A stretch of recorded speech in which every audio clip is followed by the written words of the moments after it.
In the previous tutorial, /posts/go tutorial docker/, you learned Docker for Go. Now let's put everything together and build a complete microservice. Let's break it down.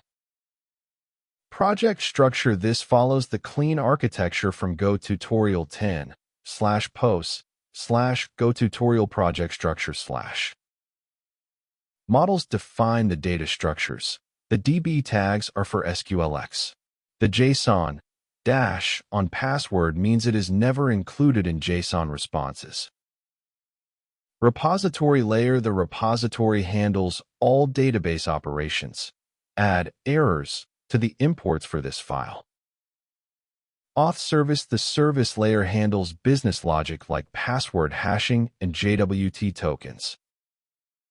JWT middleware protect routes with JWT authentication.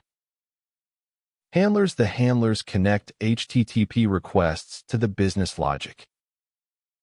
Main entry point wire everything together. Testing. The API. Start the service, test the endpoints. What this project covers. This microservice uses concepts from across the entire Go series.